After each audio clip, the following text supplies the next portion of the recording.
Hi, good morning. It's Dr. Ryan Campbell. I am here at Good Med Direct Primary Care, and I want to introduce some concepts to you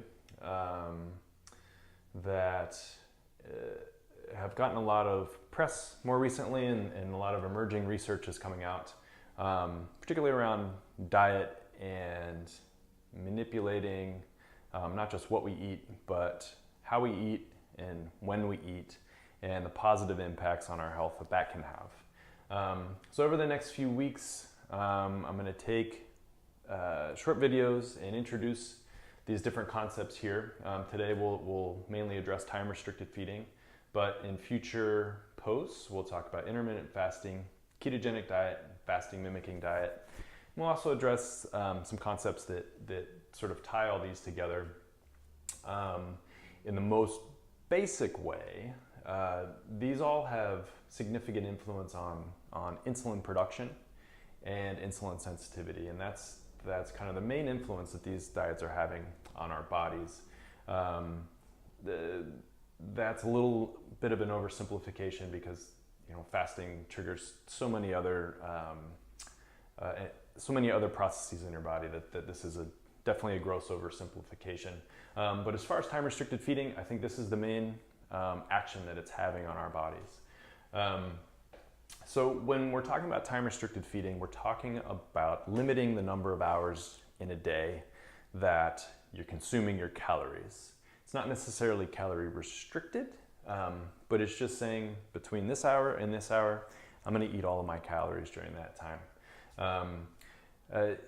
And so what in effect it does is when you limit the time frame that you eat your calories, you're starting to influence the amount of insulin that you're producing throughout the day, and sort of downstream of that, how your body over time is going to react to that insulin. So I drew out two examples here. This would be an example of someone who is eating a time-restricted or following a time-restricted feeding schedule, where maybe they're doing 8 hours in their day where they're eating their meals, and this person may eat a large lunch and a larger dinner and then be done with their calories. When you compare that to this diet, this person is following more of the 6 meal a day sort of recommendation, where they're eating a breakfast, having a snack 2 hours later, then lunch, then a snack, then dinner, then a snack. And what this graph represents is the insulin production that your body's going through. And you'll see that that underneath these curves, so with lunch you have a peak, and then with dinner you have a peak for this person who's eating a time-restricted diet. But underneath the curve represents the total volume of insulin that your body is exposed to in that given day. And so you'll notice, in comparison to, say, this person who's having a typical diet, they're going to get their insulin with breakfast and then their snack and lunch and snack, dinner, snack.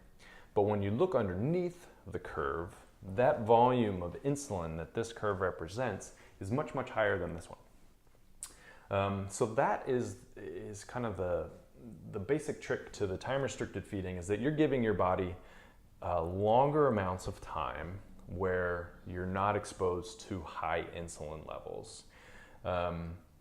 And so using time-restricted feeding as a tool or a trick can help reduce the amount of insulin that you produce in a day, and also over a long period of time, it will help you maintain your insulin sensitivity.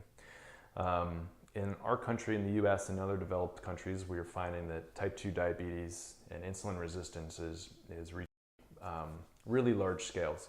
And it may have to do with just the fact that we just pretty much never stop eating.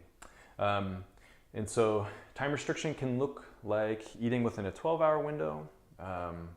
Typically I start people on an 8 to 10 hour feeding window, but some people have taken this to an extreme where they're just eating one very large meal in a day and then taking the rest of their time throughout the day without eating any calories. And so this is one trick that you can start implementing into your day-to-day routine to see what kind of impact it can have with you, as far as your health, your weight management, your energy. One caveat with this if you're someone who is type 1 diabetic or type 2 diabetic using insulin, you need to be very cautious when you're making any sort of drastic shifts to your diet, and you need to be working very closely with your physician to make sure that you can do this in a safe way. It's possible to manipulate your diet when you're using insulin, but it just makes it a lot more complicated and potentially dangerous. So that's time-restricted feeding in a nutshell. You can find more information in this book, The Obesity Code. Dr. Jason Fung gets into kind of the research evidence that is available, and he hypothesizes that it's the insulin and the amount of insulin that we're producing in a day that helps guide that set point that determines what our basic body weight is going to be. And so over time, using something with like a time-restricted feeding or using intermittent fasting, you can reduce that set point, and over time reduce that that body weight that your body likes to be at. So I would recommend that book. It's really interesting and can be very helpful.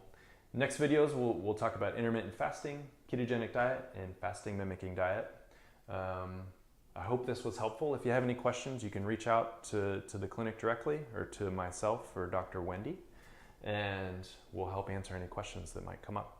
All right, have a good day.